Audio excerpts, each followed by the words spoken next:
వీక్షకులందరికీ నమస్కారం. ఆగస్టు నెలలో మిథున రాశి వారికి ఏ విధమైనటువంటి ఫలితాలు కలగబోతూ ఉన్నాయో ఈ కార్యక్రమం ద్వారా తెలుసుకుందాం. ముఖ్యంగా ఆగస్టు నెలలో ఉండేటువంటి గ్రహస్థితిని కనుక పరిశీలన చేస్తే ఈ రాశి వారికి 12వ స్థానముందు గురుగ్రహము అలాగే కుజుని యొక్క సంచారం జరుగుతూ ఉన్నది. ఈ ఆగస్టు నెలంతా కూడా ఈ గురుకుజుల యొక్క సంచారం 12వ ఇంటనే జరగబోతూ ఉన్నది.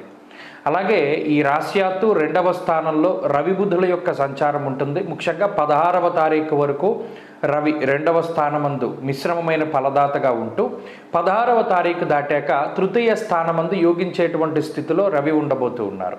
అలాగే ఈ రాశ్యాత్తు 4థ స్థానమందు శుక్రుడు అలాగే కేతువు యొక్క సంచారం ఉండగా భాగ్యస్థానమందు వక్రించినటువంటి శనేశ్వరుడు, దశమ కేంద్రమందు రాహుగ్రహం యొక్క సంచారం ఉండబోతూ ఉన్నది.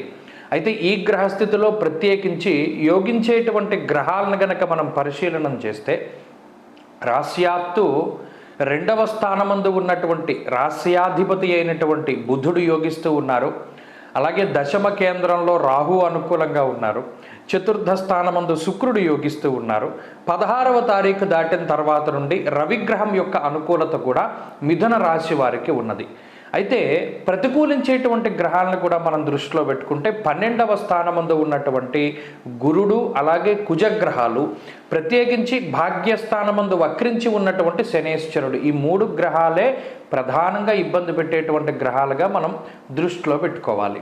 అయితే ఈ గ్రహ సంపత్తి ఆర్థికపరమైనటువంటి విషయాలను కనుక మనం దృష్టిలో పెట్టుకుంటే మిథున రాశి వారికి ఆర్థిక ఇబ్బందులు మాత్రం ఈ గ్రహస్థితి కలగజేయదు.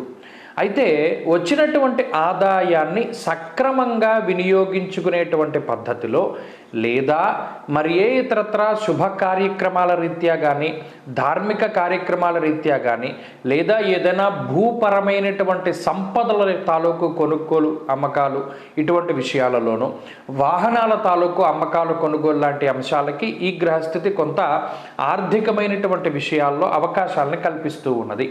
అంటే వచ్చినటువంటి ఆదాయం ఏదైతే ఉంటుందో అది ఏదైనా పెళ్ళిళ్ళు, పేరంటాళ్ళు లేదా మరి ఇతరత్ర పూజలు, వ్యవహారాలు, ధార్మిక కార్యక్రమాలు, తీర్థయాత్రలు ఇటువంటివి వాటిని చేయడం ద్వారా వాటికి కొంత ఖర్చు అవుతూ ఉండడం. అలాగే భూపరమైనటువంటి సంపదను కొనుగోలు చేయడానికి అంటే ఇల్లు కొనుక్కోవడము, స్థలాలు కొనుక్కోవడము లేదా గతం నుండి ఉన్నటువంటి ఇళ్ళు స్థలాలు వాటిని అమ్మకం చేయడానికి అంటే మీరు ఏదైనా వాటిని అమ్ముకోవడానికైనా సరే ఈ గ్రహస్థితి అవకాశాన్ని కల్పిస్తుంది. అలా ఈ మాసంలో ప్రత్యేకించి ఆర్థిక ఎద్దడి అనేటువంటిది ఈ రాశి వారికి లేదు. ప్రత్యేకించి వచ్చినటువంటి ఆదాయం సక్రమంగా అది వినియోగింపబడుతుంది. అది కూడా అన్యాక్రాంతం అవ్వదు, అనగా అనవసరమైన విషయాలకి ఖర్చు అవడం లాంటిది కూడా ఏమీ ఉండదు. ఇక ఆరోగ్యపరమైనటువంటి విషయాలను చూస్తే ఇక్కడ కర్తరి దోషం ఉన్నంత వరకు అంటే వ్యయస్థానమందు కుజుడు, 2వ స్థానమందు రవి అంటే ఆగస్టు 16వ తారీఖు వచ్చేంత వరకు కూడా కొంత పాపార్గళము అనేటువంటిది ఏర్పడుతూ ఉన్నది. కాబట్టి ఈ పాపార్గళం వల్ల వచ్చేటువంటి కొద్దిపాటి ఆరోగ్యపరమైన సమస్యలు అంటే శరీరం ఎక్కువగా అలసిపోవడం ద్వారా ఏదైనా ఇబ్బందులు రావడము, నిష్ఫలం కృషి వాణిజ్యం విత్త రాశి గతేరవవు అన్నది శాస్త్రం. అంటే అక్కడ ఈ అర్గళం ఈ పాపార్గళం ఏర్పడడం వల్ల ఎక్కువ శ్రమ ఉండడం, తక్కువ ప్రయోజనం ఉండడం. అయితే దీనివల్ల ఏమవుతుంది, అటు శరీరం అలసిపోతుంది, మానసికమైనటువంటి శ్రమ కూడా చాలా అధికంగా ఉంటుంది. అయ్యో మనం ఎంత కష్టపడ్డామే, మనకు కావలసినటువంటి ఫలితం రాలేదు అనేటువంటి ఒక వ్యధ ఇది ఈ పాపార్గళం వల్ల ఏర్పడుతుంది. ఇది కూడా 16వ తారీఖు దాటిన తర్వాత తగ్గుముఖం పడుతుంది. ఎందుకంటే ఆ తదుపరి శుభార్గళం ఉంటుంది. వ్యయమందు గురుడు, 2వ స్థానమందు బుధుడు కాబట్టి ఆ శుభార్గళం ఏర్పడి 16వ తారీఖు దాటాక ఉండేటువంటి పరిస్థితులు మంచి ఫలితాలను ఇస్తూ ఉంటాయి. ఇక కుటుంబపరమైనటువంటి విషయాలు చాలా సానుకూలంగా ఉన్నాయి.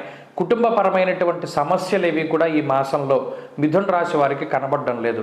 అనుకూలవతి అయినటువంటి భార్య లేదా అనుకూలవంతుడైనటువంటి భర్త ఇది జీవిత భాగస్వామితోటి సఖ్యత వాతావరణాన్ని సూచిస్తూ ఉన్నది. సంతానోత్పత్తిని సూచిస్తూ ఉన్నది, సంతాన పురోగతిని సూచిస్తూ ఉన్నది. అలాగే అటు తల్లిదండ్రులు కానీ లేదా మరి ఇతరత్ర రక్త సంబంధీకుల తాలూకు ఆరోగ్యాన్ని చక్కగా ఉండేటువంటి విధంగా సూచిస్తూ ఉన్నది. ఇలా కుటుంబ సభ్యులతోటి సఖ్యత, తోబుట్టువులతోటి కానీ అన్నదమ్ములతోటి కానీ సఖ్యత వాతావరణాన్ని సూచిస్తూ ఉన్నది. ఇక ఉద్యోగ వ్యాపారాలు చాలా అనుకూలంగా ఉన్నాయి. ఉద్యోగం చేసేటువంటి వారికి పదోన్నతి కానీ, స్థానచలనంతో కూడి ఉన్నటువంటి పదోన్నతి కానీ, ఇటువంటి వాటికి అవకాశం ఉంటుంది. వ్యాపారస్తులకి కూడా ఇది చాలా కలిసి వచ్చేటువంటి కాలం. ఎందుకంటే కుటుంబ స్థానంలో బుధగ్రహం ఉండి, అంటే ధనస్థానమందు బుధుడు ఉండి రాస్యాధిపతి, చతుర్థ స్థానమందు శుక్రుడు ఉండడం అనేటువంటిది చాలా మంచి విషయంగా చెప్పవచ్చును. ఇక చదువరులకి కూడా ఈ నెల చాలా మంచి ఫలితాలు వస్తాయి. అంటే ఆగస్టు నెలలో ఎవరైతే మిథున రాశి వారు కాంపిటేటివ్ ఎగ్జామ్స్ రాస్తూ ఉన్నారో, లేదా ప్రభుత్వ సంబంధమైనటువంటి ఎగ్జామ్స్ రాస్తూ ఉన్నారో, లేదా పరీక్షలు రాస్తూ ఉన్నారు, ఇవన్నీ కూడా సత్ఫలితాలు రావడానికి, ఊహించినటువంటి స్థాయిలో మంచి గుర్తింపు రావడానికి అవకాశం ఉంటుంది. స్త్రీలకు ప్రత్యేకించి గృహిణులపై మంచి శుభ ఫలితాలని ఈ గ్రహస్థితి కురిపిస్తూ ఉన్నది. ప్రత్యేకించి మంచి ఆదాయము, మంచి సంపద, మంచి యశస్సు, అలాగే సంతోషకరమైనటువంటి వాతావరణానికి ఇది కారణమవుతుంది. ఉద్యోగ వ్యాపారాలు చేసేటువంటి స్త్రీలకు సైతం ఈ గ్రహస్థితి చాలా అనుకూలంగా ఉంటుంది. మంచి ఉన్నతమైనటువంటి స్థితికి వెళ్ళడానికి అవకాశాన్ని కల్పిస్తుంది. మిథున రాశి వారి ఈ మాసంలో మంచి ఫలితాలు సాధించడానికై సుబ్రహ్మణ్యేశ్వర స్వామి వారి యొక్క ఆరాధన కానీ, లేదా దక్షిణామూర్తి ఆరాధన కానీ చేస్తూ ఉండడం చెప్పదగినటువంటి సూచన. ఈ మాసంలో ప్రత్యేకించి గురువారం నాడు దక్షిణామూర్తి ఆలయానికి వెళ్ళి చక్కగా, లేదా శివాలయానికి వెళ్ళి దీపారాధన చేయడం, ప్రతిరోజు మేధా దక్షిణామూర్తి యొక్క స్తోత్రాన్ని పారాయణ చేయడం ద్వారా మంచి ఫలితాలను పొందగలుగుతారు.